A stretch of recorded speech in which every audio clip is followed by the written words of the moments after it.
Our last story tonight comes from China, which is mired in another zoo controversy. A Chinese zoo is being accused of mistreating animals, including a leopard, a bear, a peacock, and an alpaca, by intentionally fattening them. Why? To attain international stardom, apparently. China has been accused of trying to create the next viral sensation like Thailand's Moo Deng, the chubby, tiny pygmy hippo.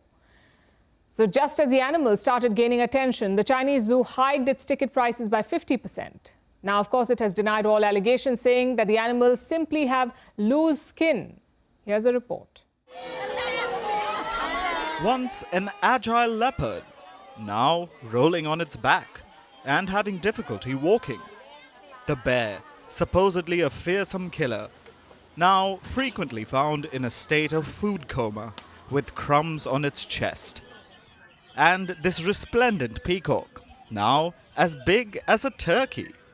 These animals are residents of a zoo in China, the Panzihua Park Zoo in the Sichuan province, and they have started attaining international fame, but for the wrong reasons. The zoo has been accused of overfeeding its animals and fattening them up to turn them into viral sensations like Moo Deng. Unless you live under a rock, you must have heard of Moo Deng. She is Thailand's latest internet celebrity, who has attained global fame. She has millions of followers on social media. Moo Deng is a pygmy hippo. That's the world's smallest species of hippo. They are known for their tiny stature. So Moo Deng is not only young and small, she's also plump and adorable. Her chubby cheeks have spurred makeup trends and memes. So it's not surprising that a Chinese zoo would want to attract a similar frenzy of attention. If this is true, it would just be China being China, fueled by the spirit of unhealthy competition, quite literally. Visitors have widely shared pictures of these fattening animals, from tubby leopard to chonky bears, ostriches, and alpacas.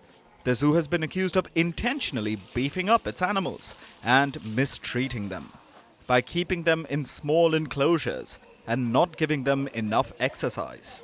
While these are merely allegations, according to local reports, as soon as the animals began gaining attention on social media, more visitors began turning up, and the zoo hiked its ticket prices by 50%.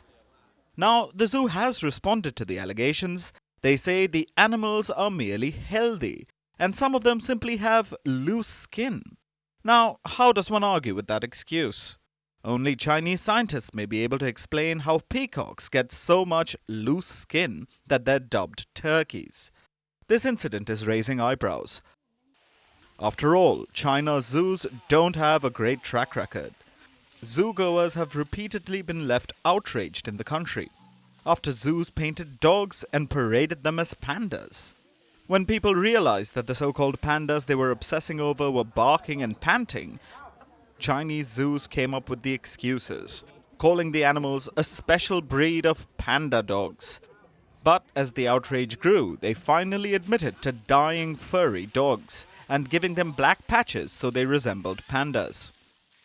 There was quite a pandemonium, pardon the pun.